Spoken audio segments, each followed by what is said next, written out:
ಹರೇ ಶ್ರೀನಿವಾಸ ಹರಿ ಓಂ ಸರಸ್ವತಿ ಶ್ರೀವಾರಿ ಚಾನಲ್ಗೆ ಸ್ವಾಗತ.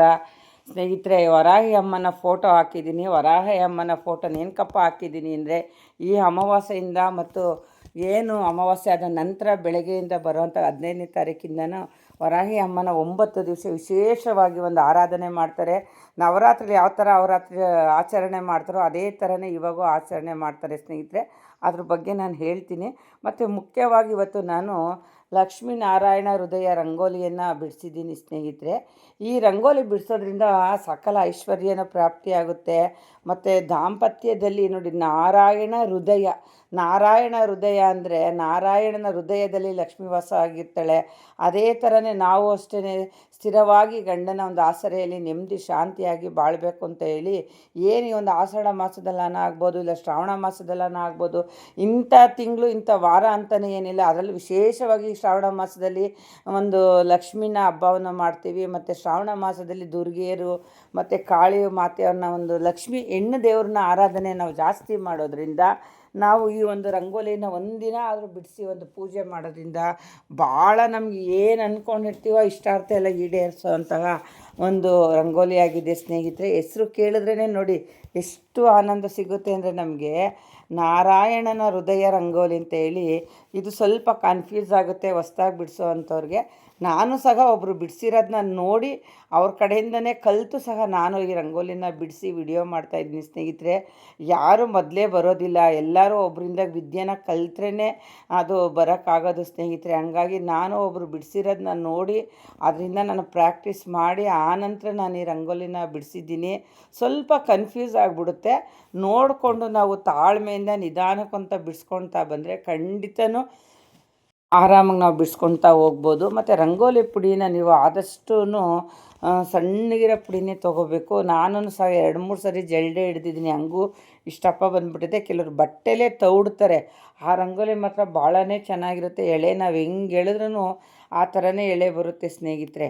ನೀವು ಫಸ್ಟು ಒಳಗಡೆ ಈ ಥರ ಒಂದು ರಂಗೋಲಿನ ಬಿಡಿಸಿ, ಆನಂತರ ಅದು ಸುತ್ತಲೂ ಒಂದು ಸರ್ಕಲ್ ಹಾಕ್ಕೊಂಡು, ಆನಂತರ ನೀವು ಈ ಒಂದು ಏನು ಚುಕ್ಕೆಗಳ್ನ ಇಟ್ಕೊಂಡು ಈ ನಾರಾಯಣ ಹೃದಯ ಒಂದು ರಂಗೋಲಿಗಳ್ನ ನೀವು ಬಿಡಿಸ್ಕೊಂಡ್ರೆ ಖಂಡಿತ ಒಳ್ಳೆಯದಾಗುತ್ತೆ. ನೋಡಿ, ಇವೆಲ್ಲ ತುಂಬ ಮನೆಗೆ ಒಂದು ಪಾಸಿಟಿವ್ ಕೊಡೋ ಅಂತಹ ರಂಗೋಲಿಗಳಾಗಿದೆ. ಮತ್ತು ಹೆಣ್ಮಕ್ಳು ರಂಗೋಲಿನ ಬಿಡಿಸ್ಬೇಕು ಸ್ನೇಹಿತರೆ.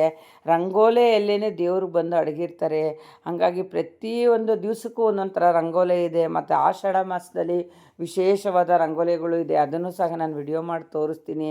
ಈ ನಾರಾಯಣ ಹೃದಯನೇ ನಾನು ಮೊದಲು ಏನಕ್ಕಪ್ಪ ಬಿಡಿಸ್ದೆ ಅಂದರೆ, ಪ್ರತಿಯೊಬ್ಬರು ಒಂದು ದಾಂಪತ್ಯದಲ್ಲಿ ಸಮಸ್ಯೆಗಳಿರುತ್ತೆ. ಆ ಸಮಸ್ಯೆಗಳೆಲ್ಲ ದೂರ ಆಗಬೇಕು, 106 ವರ್ಷ ಸುಖವಾಗಿ ಬಾಳಲಿ ಬದುಕಲಿ ಅಂತ ಹೇಳಿ ಹೆಣ್ಮಕ್ಳುಗಳನ್ನ ನಾವು ಕೊಟ್ಟು ಮದುವೆ ಮಾಡ್ತೀವಿ. ಹಂಗಾಗಿ ಅವರು ಸುಖ ಶಾಂತಿ ನೆಮ್ಮದಿಗಾಗಿ ಈ ರಂಗೋಲಿಗಳ್ನ ಬಿಡಿಸಿ, ಇದಕ್ಕೆ ಒಂದು ಇವರೇ ಲಕ್ಷ್ಮೀನಾರಾಯಣ ಅಂತ ಹೇಳಿ ನಾವು ಮನಸ್ಸಲ್ಲಿ ಒಂದು ಸಂಕಲ್ಪ ಮಾಡಿಕೊಂಡೇ ಈ ರಂಗೋಲಿಗಳ್ನ ಬಿಡಿಸ್ಕೋಬೇಕು ಸ್ನೇಹಿತರೆ. ಬಿಡಿಸ್ಕೊಂಡು ಆನಂತರ ಆ ರಂಗೋಲಿಗಳಿಗೆ ಒಂದು ಧೂಪ ದೀಪ ನೈವೇದ್ಯ ತೋರಿಸೋದ್ರಿಂದ ನಮ್ಮ ಇಷ್ಟಾರ್ಥ ಆಗುತ್ತೆ. ಪ್ರತಿಯೊಂದೂ ನಾವು ದೇವರೇ ಎಲ್ಲಿದ್ದಾರೆ, ದೇವರು ನಮ್ಮಲ್ಲೇ ಇರುತ್ತಾರೆ. ನಾವು ಬಿಡಿಸೋವಂಥ ಒಂದು ರಂಗೋಲಿಗಳಲ್ಲೂ ಸಹ ದೇವರುಗಳು ಇರ್ತಾರೆ ಸ್ನೇಹಿತರೆ. ಹಂಗಾಗಿ ನೀವು ಒಂದು ಮಂಗಳವಾರ, ಒಂದು ಶುಕ್ರವಾರ, ಏನು ಈ ಥರ ಒಂದು ವಿಶೇಷ ದಿನ, ಅಮಾವಾಸ್ಯೆ, ಪೌರ್ಣಮಿ, ಈ ಥರ ಒಂದು ವಿಶೇಷ ದುರ್ಗೆ ಪೂಜೆ ಅಂತ ದಿನಗಳಲ್ಲಿ ನೀವು ಒಂದು ರಂಗೋಲಿಗಳ್ನ ಬಿಡಿಸಿ. ಮತ್ತು ವರಾಹಿ ಅಮ್ಮನ ಬಗ್ಗೆ ಹೇಳಬೇಕು ಅಂದರೆ, ಈಗ ಏನು ನಾಳೆ ಬರುವಂಥ ಆಷಾಢ ಜುಲೈ 13ನೇ ತಾರೀಕು ಸೋಮವಾರ ಸಂಜೆ 6:51 ಅಮಾವಾಸ್ಯೆ ಪ್ರಾರಂಭ ಆಗುತ್ತೆ. ಈ ಅಮಾವಾಸ್ಯೆನ ಮಣ್ಣೆತ್ತಿನ ಅಮಾವಾಸ್ಯೆ ಮತ್ತು ಆಷಾಢ ಅಮಾವಾಸ್ಯೆ ಅಂತಲೂ ಸಹ ಕರೀತಾರೆ ಸ್ನೇಹಿತರೆ. ಮತ್ತು ದೀಪ ಅಮಾವಾಸ್ಯೆ ಅಂತಲೂ ಕರೀತಾರೆ. ಈ ಏನು 13ನೇ ತಾರೀಕು ಪ್ರಾರಂಭ ಆದರೆ ಮುಕ್ತಾಯ ಬಂದು ಮಂಗಳವಾರ 3:58 ಈ ಒಂದು ಅಮಾವಾಸ್ಯೆ ಮುಕ್ತಾಯ ಆಗುತ್ತೆ. ನಮ್ಮ ಒಂದು ಹಿಂದೂ ಧರ್ಮದಲ್ಲಿ ನಾವು ಒಂದು ಸೂರ್ಯೋದಯನ ಗಣನೆಗೆ ತಗೊಳ್ಳೋದ್ರಿಂದ ನಾವು ಮಂಗಳವಾರನ ಈ ಅಮಾವಾಸ್ಯೆನ ನಾವು ಆಚರಣೆ ಮಾಡ್ತೀವಿ. ನೋಡಿ, ತುಂಬ ದೇವಸ್ಥಾನಗಳ ಕಡೆ ಈ ಅಮಾವಾಸ್ಯೆ ದಿನ ಹೋಮ ಅವನ್ನ ಭಾಳ ಒಂದು ಚೆನ್ನಾಗಿ ಮಾಡ್ತಾರೆ ಎಲ್ಲ ಕಡೆಯೂ. ಯಾವುದೇ ರೀತಿಯ ಒಂದು ಅಶುಭ ಆದಂತಹ ತಿಂಗಳಲ್ಲ. ನಾನು ಹಿಂದಿನ ವಿಡಿಯೋದಲ್ಲೇ ಮಾಡಿದ್ದೀನಿ. ಭಾಳ ಒಳ್ಳೆಯ ಒಂದು ತಿಂಗಳೇ ಸಹ ಇದು ಆಗಿದೆ. ನಮ್ಮ ಜೀವನಕ್ಕೆ ಅನ್ನ ಕೊಡೋ ಅಂತಹ ಮಣ್ಣೆತ್ತಿನ ಅಮಾವಾಸ್ಯೆ ಆಗಿದೆ ಸ್ನೇಹಿತರೆ. ಹಾಗಾಗಿ ಪ್ರತಿಯೊಬ್ಬರು ಈ ಅಮಾವಾಸ್ಯೆನ ಆಚರಣೆ ಮಾಡಿ, ಈ ಅಮಾವಾಸ್ಯೆ ದಿನ ನಾವು ಒಂದು ಪೌರ್ಣಮಿ ದಿವಸನೂ ನಾನು ಈ ಅಮಾವಾಸ್ಯೆ ದಿವಸನೇ ಬಿಡಿಸಿದ್ರೆ ತುಂಬ ಒಳ್ಳೆಯದಾಗುತ್ತೆ. ಈ ರಂಗೋಲಿಗಳ್ನ ಬಿಡಿಸಿ ನೀವೊಂದು ಸಂಕಲ್ಪ ಮಾಡ್ಕೊಳ್ಳಿ ಮನಸ್ಸಲ್ಲಿ. ಅಮಾವಾಸ್ಯೆ ದಿನ ಬ್ರಾಹ್ಮಿ ಮುಹೂರ್ತದಷ್ಟೊತ್ತಿಗೆ ನೀವು ಈ ಪೂಜೆಯನ್ನು ಮಾಡ್ಕೊಳ್ತಾ ಬನ್ನಿ. ಮತ್ತು ಹನುಮಾನ್ ಚಾಲೀಸು, ಹನುಮಂತನ ಒಂದು ಆರಾಧನೆ ಈ ವಿಶೇಷವಾದ ಆಷಾಢ ತಿಂಗಳಲ್ಲಿ ಪೂಜೆ ಮಾಡೋದ್ರಿಂದನೂ ನಿಮಗೆ ಒಂದು ಭಾಳನೇ ಒಳ್ಳೆಯದಾಗುತ್ತೆ. ವರಾಹಿ ಅಮ್ಮ ಅಂತ ಅಂದರೆ ಭೂವರಾಹ ಸ್ವಾಮಿಯವರು ಇರ್ತಾರಲ್ಲ, ಅವರ ಒಂದು ಶಕ್ತಿ ಸ್ವರೂಪ ಅಂತಲೇ ನಾವು ಹೇಳ್ಬೋದು.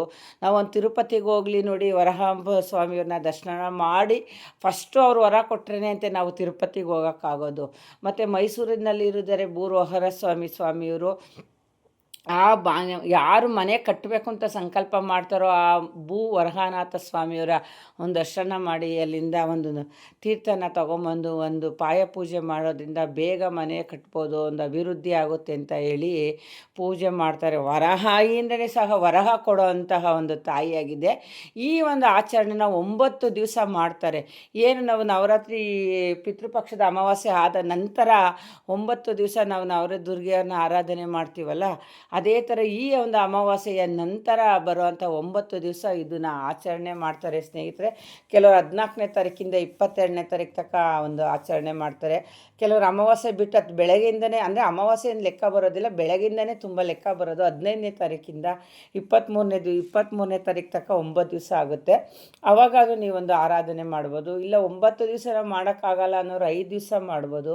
5 ದಿವಸನೂ ನಾವು ಮಾಡೋಕ್ಕಲ್ಲ, ಒಂದೇ ಒಂದು ದಿವಸ ಆದ್ರೂ ನೀವು ವರನ ಕೇಳ್ಕೊಳ್ಳೇಬೇಕು ಸ್ನೇಹಿತರೆ. ಯಾಕಂದರೆ ಇದೆಲ್ಲ ಇತ್ತೀಚೆಗೆ ಇಲ್ಲಿಂದ ಮಾಡ್ಕೊಂಬಂದಿರೋರು ಇದ್ದಾರೆ, ಬೇಜಾನ್ ಜನ ಸಂಪ್ರದಾಯ. ನಮ್ಗಳಂತೂ ಖಂಡಿತ ನಾವೆಲ್ಲ ಮಾಡಿಲ್ಲ. ನಾವು ಇತ್ತೀಚೆಗೆ ಒಂದು 2-3 ವರ್ಷದಿಂದ ಈಚೆಗೆ ನಾವು ಇದನ್ನೆಲ್ಲ ಕೇಳಿಕೊಂಡು ಆರಾಧನೆ ಮಾಡ್ತೀವಿ. ಅಪ್ಪ ಈ ವರ್ಷ ಮಾಡಿಬಿಟ್ರೆ ಮುಂದೆ ವರ್ಷ ಮಾಡಬೇಕೋ ಏನೋ ಅನ್ನೋದು ಒಂದು ಅನುಮಾನನೂ ಬಂದುಬಿಡುತ್ತೆ. ಸೊ ಆ ಥರ ಅನುಮಾನ ಇರೋರು ನೀವು ಒಂದು ದಿವಸ ಆದರೂ ಮನಸ್ಸಲ್ಲಿ ಒಂದು ಸಂಕಲ್ಪ ಮಾಡಿ. ಫೋಟೋಗಳು ಯಾರು ಮಾಡಿಕೊಂಡಿರಲ್ಲ, ಒಂದು ವಿಗ್ರಹಗಳು ಇರಲ್ಲ, ಎಂಥದ್ದು ಇರೋದಿಲ್ಲ. ನಾವು ಅವರು ಆ ದೇವರು ಒಕ್ಕಲಲ್ಲ ಅನ್ನೋರು ಎಷ್ಟೋ ಜನ ಇರ್ತಾರೆ. ಆ ಲಕ್ಷ್ಮಿನೇ ವರಹಾಯಿ ಸ್ವಾಮಿ, ವರಾಹಿ ಅಮ್ಮ ಅಂತ ಹೇಳಿ ಲಕ್ಷ್ಮೀ ಫೋಟೋಗಳ್ಗೆ ನೀವು ಅಮ್ಮ ನೀನು ವರಾಹಿ ಅಮ್ಮ ನೀನು ಇಲ್ಲಿದ್ದೀಯಾ, ನಿನ್ನ ಆರಾಧನೆ ಮಾಡ್ತೀನಿ, ನಿನಗೇನು ವರ ಬೇಕು, ಒಂದು ಮನೆ ಕಟ್ಟಬೇಕಾ, ಒಂದು ಜಮೀನು ತೊಗೋಬೇಕಾ, ಆರೋಗ್ಯನೇ ಭಾಗ್ಯ ಆಗೋಗ್ಬಿಟ್ಟಿದೆ ಪ್ರತಿಯೊಬ್ಬರಿಗೂ. ಈ ದುಡ್ಡು ಕೊಳಿತಿದ್ರು ಆರೋಗ್ಯಗಳಿರೋದಿಲ್ಲ. ಆರೋಗ್ಯ ಭಾಗ್ಯ ಕೊಡಮ್ಮ, ಮಕ್ಕಳು ಭಾಗ್ಯ ಕೇಳ್ತಾರೆ, ಎಷ್ಟೋ ಜನ ಮಕ್ಕಳು ಭಾಗ್ಯ ಕೇಳ್ತಾರೆ, ವಿದ್ಯಾಭ್ಯಾಸದ ಭಾಗ್ಯ ಕೇಳ್ತಾರೆ. ವರ ಕೊಡಿ ಅಂತ ಎಷ್ಟು ವರ ಕೇಳಿದ್ರೂ ಮನುಷ್ಯನಿಗೆ ಸಮಾಧಾನನೇ ಇಲ್ಲ ಸ್ನೇಹಿತರೆ. ಈ ವರನ ಸುಮ್ಮನೆ ಎಲ್ಲ ಕೊಡೋಕ್ಕಾಗುತ್ತಾ ಹೇಳಿ? ಯಾವ್ಯಾವ ಟೈಮಲ್ಲಿ ಯಾವ ದೇವ್ರ ಪೂಜೆ ಆರಾಧನೆನ ನಾವು ಮಾಡ್ತಾ ಬಂದರೆ ಖಂಡಿತ ನಮಗೆ ವರಗಳು ಸಿಕ್ಕುತ್ತೆ. ಎಷ್ಟೋ ಜನ ಓದಿರೋ ಮಕ್ಕಳು ಮನೇಲಿದ್ದಾರೆ, ಕೆಲಸಗಳಾಗಿಲ್ಲ, ಅವರು ತಕ್ಕನ ಕೆಲಸ ಸಿಗಬೇಕು ಅಂತ ಹಠ ಮಾಡ್ಕೊಂಡು ಕೆಲವ್ರು ಕೆಲಸಗಳ್ಗೆ ಹೋಗಿರೋದಿಲ್ಲ. ಹಂಗಾಗಿ ಅಂಥವ್ರಿಗೆಲ್ಲ ಒಂದು ಜ್ಞಾನೋದಯ ಅಂತ ಕೊಡ್ಬೋದು ಭಗವಂತನ ಆರಾಧನೆ ಮಾಡೋದ್ರಿಂದ. ಸೊ ಹಾಗಾಗಿ ವರಾಹಿ ಅಮ್ಮನ ನೀವು ಭಾಳ ಒಂದು ಶ್ರದ್ಧೆ ಭಕ್ತಿಯಿಂದ ನೀವು ದಿನನಿತ್ಯ ಯಾವ ಥರ ಒಂದು ಪೂಜೆ ಪುರಸ್ಕಾರ ಮಾಡ್ಕೋತೀರೋ ಅದೇ ಥರನೇ ದೇವ್ರ ಮನೆಯೆಲ್ಲ ಒಂದು ಸ್ವಚ್ಛ ಮಾಡಿಕೊಂಡು ಅವತ್ತು ವಿಶೇಷವಾಗಿ ಕೆಲವರು 9 ದಿವಸ ಒಂದೇ ದೀಪನ ಹಚ್ಕೊಳ್ತಾ ಬರ್ತಾರೆ. ದೇವ್ರನ್ನ ಅಳ್ಳಾಡ್ಸೋದೇ ಇಲ್ಲ. ಹೂವು ತೆಗೆದು ಹೂವು ಇಟ್ಟು ಅಷ್ಟು ಒಂದು ನೈವೇದ್ಯನ ಪ್ರತಿನಿತ್ಯ ತೋರಿಸ್ಕೊಂಬರ್ತಾರೆ. ಒಂದೇ ದಿನ ಮಾಡ್ತೀವಿ ಅನ್ನೋರು ಕೆಲವರು ಕಾಮಾಕ್ಷಿ ದೀಪನ ಹಚ್ತಾರೆ, ಕೆಲವರು ಮಣ್ಣಿನ ದೀಪ ಹಚ್ತಾರೆ, ಕೆಲವರು 3 ದಿಕ್ಕಿಗೆ ಹಚ್ತಾರೆ, 3 ಲೋಕದ ಕಷ್ಟನ ಒಡೆಯಪ್ಪ ಅಂತ ಹೇಳಿ. ಸೊ ಈ ಥರ ನಿಮ್ಮ ಇಚ್ಛೆ ಮನಸ್ಸಿಗೆ ಇಚ್ಛೆ ಯಾವ ಥರ ಭಗವಂತ ಕೊಡ್ತಾನೋ ಆ ಥರ ನೀವು ಒಂದು ದೀಪ ಹಚ್ಕೊಳ್ಳಿ. ಆದರೆ ದಕ್ಷಿಣಕ್ಕೆ ಮುಖ ಮಾಡಿ ಸ್ವಲ್ಪ ಯಾರೂ ದೀಪಗಳನ್ನ ಹಚ್ಚೋದಿಲ್ಲ. ಅದನ್ನು ನೋಡಿಕೊಂಡು ಇನ್ನು ಮಿಕ್ಕಿದ ದಿಕ್ಕಿಗೆಲ್ಲನೂ ಶುಭ ಕೊಡುವಂಥ ದಿಕ್ಕೇ ಆಗಿರುತ್ತೆ. ನೋಡ್ಕೊಂಡು ನೀವು ಒಂದು ದೀಪಗಳನ್ನ ಹಚ್ಕೊಂಡು ಆ ಅಮ್ಮನ ಮನಸ ಇಚ್ಛೆ ಹಣ್ಣುಗಳು ಇಟ್ಕೊಂಡು ನೀವು ಒಂದು ಪೂಜೆ ಮಾಡಿ. ಇಲ್ಲ ಮಾಮೂಲಿ ದಿನನಿತ್ಯ ಏನು ದೇವರಿಗೆ ಒಂದು ನೈವೇದ್ಯ ತೋರಿಸ್ತೀರೋ ಅದೇ ನೈವೇದ್ಯನೂ ತೋರಿಸ್ಬಿಟ್ಟು ವಿಶೇಷವಾಗಿ ವಾರಾಹಿ ಅಮ್ಮನ ಒಂದು ಅಷ್ಟೋತ್ತರ ಇದೆ, ಶ್ಲೋಕ ಇದೆ, ಲಲಿತ ಸಹಸ್ರನಾಮ ಇದೆ, ಇವೆಲ್ಲ ನೀವು ಹಾಕ್ಕೊಳ್ತಾ ಬನ್ನಿ. ಪ್ರತಿನಿತ್ಯ 9 ದಿನ ನೀವು ಎಷ್ಟು ದೇವಿನ ಆರಾಧನೆ ಮಾಡ್ತಿರೋ ನಿಮ್ಮ ಕಷ್ಟ ಎಲ್ಲ ಒಡೆದು ನೀರಾಗಿ ಹರಿದು ಹೋಗ್ಬಿಡುತ್ತೆ. ಅಷ್ಟು ಒಂದು ಪವರ್ಫುಲ್ ಆಗಿರೋಂಥ ವಾರಾಹಿ ಅಮ್ಮನವರ ಒಂದು ಪೂಜೆ ಆಗಿದೆ ಸ್ನೇಹಿತರೆ. ಅದ್ರ ಜೊತೆಗೆ ನಾನು ಏನು ಒಂದು ಲಕ್ಷ್ಮೀ ಹೃದಯ ರಂಗೋಲಿನ ಬಿಡಿಸಿದ್ದೀನಿ. ಇದೇ ಥರ ನೀವು ಒಂದು ಬಿಡಿಸ್ಕೊಳ್ಳಿ. ಇವೆಲ್ಲ ಭಾಳ ಒಂದು ಶುಭ ಕೊಡೋ ಅಂತಹ ರಂಗೋಲಿಗಳು. ಮನೆಗೆ ಪಾಸಿಟಿವ್ ಬರುತ್ತೆ. ಏನೋ ಮನೇಲಿ ಕಿರಿಕಿರಿ ನೆಮ್ಮದಿ ಇಲ್ಲ, ಅತ್ತೆ ಸೊಸೆದು ಗಂಡ ಹೆಂಡ್ತಿದು, ಕೆಲವರು ಅಮ್ಮ ಮಕ್ಕಳಿಗೆ ಆಗೋದಿಲ್ಲ, ಈ ಥರ ಎಲ್ಲ ಒಂದು ಸಮಸ್ಯೆಯಿಂದ ಎಲ್ಲ ಆಸ್ತಿ ಐಶ್ವರ್ಯ ಇದ್ರೂ ನೆಮ್ಮದಿ ಇರೋದಿಲ್ಲ. ಅಂಥವ್ರು ಒಂದು ಅರ್ಧ ಗಂಟೆ ಫ್ರೀ ಮಾಡ್ಕೊಂಡು ಈ ರಂಗೋಲಿಗಳ್ನ ಬಿಡಿಸಿ ನಿಮ್ಮ ಮೈಂಡ್ ನೋಡ್ಕೊಳ್ಳಿ. ನೀವೇ ದೇವ್ರ ಹತ್ರ ಹೋಗಿದ್ದೀರಾ, ದೇವ್ರ ಪಾದ ಮುಟ್ತಾ ಇದ್ದೀರಾ, ದೇವರಿಂದ ಆಶೀರ್ವಾದ ತೊಗೊಳ್ತಾ ಇದ್ದೀರಾ ಅನ್ನೋ ಅಷ್ಟು ಮನಸ್ಸಿಗೆ ತೃಪ್ತಿ ಶಾಂತಿ ಸಿಕ್ಕುತ್ತೆ ಸ್ನೇಹಿತರೆ. ಈ ಮಣ್ಣೆತ್ತಿನ ಅಮಾವಾಸ್ಯೆ ಭಾಳ ಒಂದು ಶ್ರೇಷ್ಠವಾದ ಅಮಾವಾಸ್ಯೆ ಆಗಿದೆ. ಎಲ್ಲರೂ ಶಿವನ, ಶನೇಶ್ವರ ಸ್ವಾಮಿನ ಮತ್ತು ಏನು ಒಂದು ದುರ್ಗೆಯನ್ನ ಆರಾಧನೆ ಮಾಡ್ಕೊಂಬನ್ನಿ. ವಿಶೇಷವಾಗಿ ನಾಳೆ ಹನುಮಂತನ, ಆಂಜನೇಯ ಸ್ವಾಮಿನ ಒಂದು ಆರಾಧನೆ ಮಾಡೋದ್ರಿಂದ ಭಾಳ ಪವರ್ಫುಲ್ ಶಕ್ತಿ ಇದೆ. ಮನೇಲಿ ಹನುಮಾನ್ ಚಾಲೀಸ್ಗಳನ್ನ ಹೇಳ್ಕೊಳ್ತಾ ಬನ್ನಿ, ವಿಷ್ಣು ಸಹಸ್ರನಾಮನ ಹಾಕ್ಕೊಳ್ತಾ ಬನ್ನಿ. ನಾನು ಮುಂಬರುವ ವಿಡಿಯೋದಲ್ಲಿ ಲಕ್ಷ್ಮೀನ ಯಾವ ಥರ ಕೂರಿಸ್ಬೇಕು ಅನ್ನೋದ್ರ ಬಗ್ಗೆ ನಾನೊಂದು ವಿಡಿಯೋ ಮಾಡ್ತಾಯಿದ್ದೀನಿ ಸ್ನೇಹಿತರೆ. ಮತ್ತು ವಿಶೇಷವಾಗಿ ವರಮಹಾಲಕ್ಷ್ಮಿ ಹಬ್ಬದ ದಿನ ಯಾವ ರಂಗೋಲಿನ ಬಿಟ್ಟರೆ ನಮಗೆ ಭಾಳ ಒಂದು ಯೋಗ ಸಿಕ್ಕುತ್ತೆ ಅನ್ನೋದ್ರ ಬಗ್ಗೆನೂ ನಾವು ನೋಡಿ ಒಂದು ಹೂವೈಕದಿಂದನೂ ಯೋಗ, ಒಂದು ನೈವೇದ್ಯದಲ್ಲೂ ಒಂದು ಯೋಗ, ಪ್ರತಿ ಒಂದೊಂದು ದೇವರ ವಸ್ತುಗಳಲ್ಲೂ ನಮಗೊಂದು ಯೋಗ ಇರಬೇಕಾದ್ರೆ ಈ ರಂಗೋಲಿಲೂ ನಮಗೆ ಖಂಡಿತ ಯೋಗ ಇದ್ದೇ ಇರುತ್ತೆ. ನಾನು ಬಿಡಿಸಿರೋ ಅಂಥ ಲಕ್ಷ್ಮೀ ಹೃದಯ ರಂಗೋಲಿ ಒಂದು ಸ್ವಲ್ಪ ಕನ್ಫ್ಯೂಸ್ ಆಗುತ್ತೆ. ನೋಡಿಕೊಂಡು ಭಾಳ ತಾಳ್ಮೆಯಿಂದ ಈ ರಂಗೋಲಿಗಳ್ನ ನೀವು ಬಿಡಿಸ್ಕೊಳ್ತಾ ಬನ್ನಿ ಸ್ನೇಹಿತರೆ.